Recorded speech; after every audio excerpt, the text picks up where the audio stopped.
જો તમે વેફર ખાવાના શોખીન હોવ તો આ સમાચાર તમારા માટે છે। જો તમારા બાળકોને તમે દરરોજ જે વેફર લઈને ખાવા માટે આપતા હોવ તો આ સમાચાર તમારા માટે છે, કારણ કે એક લાલબત્તી સમાન કિસ્સો જે જામનગરથી સામે આવ્યો છે, જેમાં જામનગરમાં પુષ્કરધામ સોસાયટીમાંથી એક વ્યક્તિએ બાલાજી વેફરનું જે ક્રન્ચેક્સનું પેકેટ છે તે ખરીદ્યું અને ઘરે જઈને તે પેકેટ તોડે છે તો તેમાંથી દેડકો નીકળે છે। આ પ્રકારના જે આરોગ્ય સાથે લોકોના ગંભીર ચેડા જે થઈ રહ્યા છે, વારંવાર આપણે આપણા બાળકોને જે વેફર ખાવા માટે દરરોજ જે છે તે આપણે પેકેટ લઈ દેતા હોઈએ છીએ, ત્યારે આ સમાચાર આપણે જોવો આપણા માટે ખૂબ જ જરૂરી છે, કારણ કે તમે તમારા બાળકોને શું ખવડાવો છો તે વસ્તુની તમને પણ જાણ હોવી જોઈએ। નમસ્કાર, ટકાટક મીડિયામાં આપની સાથે હું છું અર્જુન।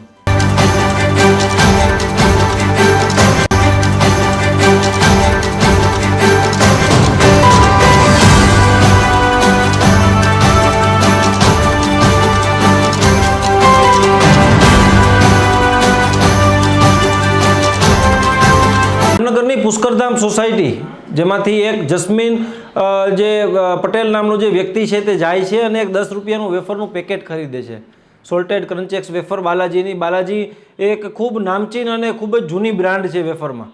ત્યારે તેનું પેકેટ ખરીદે છે અને ઘરે જાય છે અને ઘરે જઈને તે પેકેટ ખાવા માટે તોડે છે, ત્યારે તેમાંથી દેડકો નીકળે છે। ત્યારે તે વ્યક્તિ તાત્કાલિક ફૂડ વિભાગને જાણ કરે છે અને ફૂડ વિભાગ દ્વારા તાત્કાલિક ત્યાં દુકાને જઈ અને ચેકિંગ હાથ ધરવામાં આવે છે। દર વખતે જે ફૂડ વિભાગ કરતું હોય તે પણ આ વખતે ફૂડ વિભાગે પણ તે જ કર્યું, ત્યાં જઈ અને ચેકિંગ હાથ ધર્યું। જોકે આ બાબતમાં આપણે ફૂડ વિભાગને પણ દોષ દેવો એક નકામો રહેશે, કારણ કે ફૂડ પેકેટમાંથી પણ જો આ પ્રકારની વસ્તુઓ નીકળે તો તેમાં કોઈ શું કરી શકે। તમે આજે કોઈ વસ્તુઓ માટે તમે આજે તમારી એક બ્રાન્ડ તમે એસ્ટાબ્લિશ કરેલી છે અને બાલાજી જેવી બ્રાન્ડમાંથી જો આ પ્રકારની જે બેદરકારી સામે આવે તો તેનો દોષ કોને દેવો? પ્રોફેસર ડીબી પરમાર, જામનગર મહાનગરપાલિકા। અમે માનનીય કમિશનર સાહેબની સૂચનાથી જામનગર શહેરની પ્રજાને સારો ખોરાક અને સારું ફૂડ મળે હેતુસર જામનગર મહાનગરપાલિકાની ફૂડ શાખા સતત કાર્યરત છે।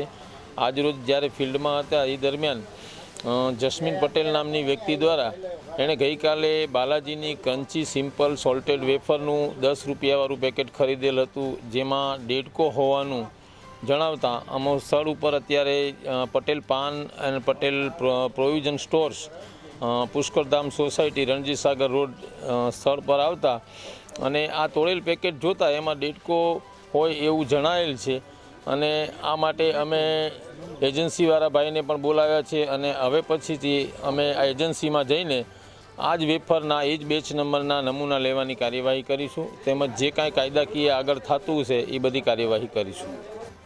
લોકો સામાન્ય રીતે બહાર જ્યારે જમવા જતા હોય ને ત્યારે રેસ્ટોરન્ટમાંથી છેલ્લા ઘણા સમયથી તો જામનગરમાં અખાદ્ય પદાર્થ હોય કે જે દેડકા નીકળવા, વંદા નીકળવા, કોકરોચ નીકળવા, આ પ્રકારની ઘટનાઓ આમ તો જામનગરમાં હવે સામાન્ય થતી જાય છે।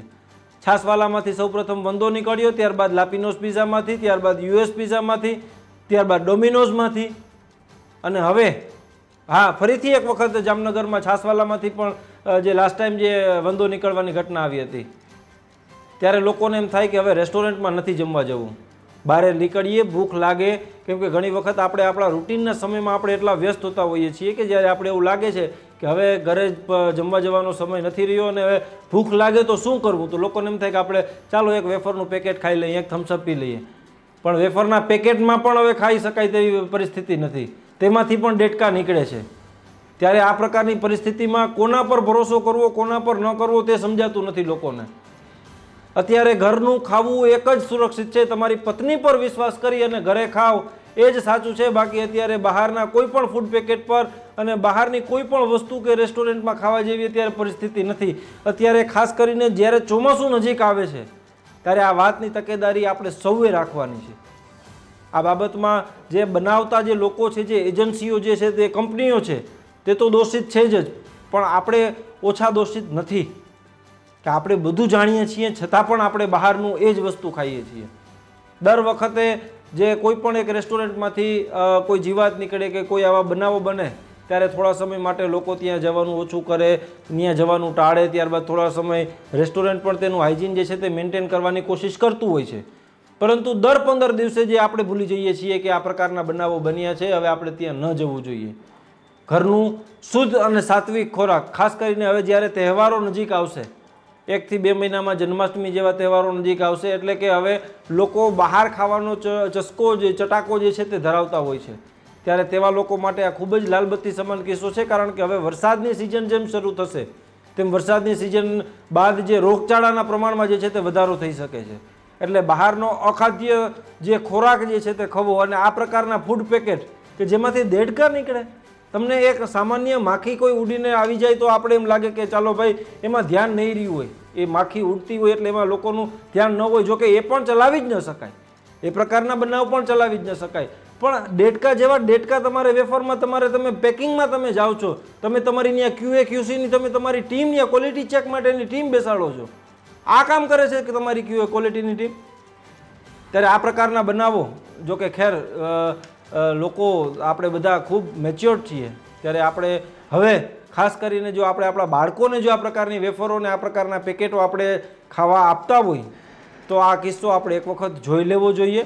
અને ત્યારબાદ જે વેફર જો બાળકો કે આપણે ખાવાનો શોખ હોય તો પહેલાંના સમયમાં જ્યારે વેફર લોકો ઘરે બનાવતા, તો હવે મને લાગે છે કે ધીમે ધીમે એ સમય પણ ફરીથી આવવો જોઈએ કે હવે વેફર પણ જે છે તે ઘરે બનાવવી જોશે, બહારની વેફર પણ ખાઈ શકાય તેવી પરિસ્થિતિ નથી.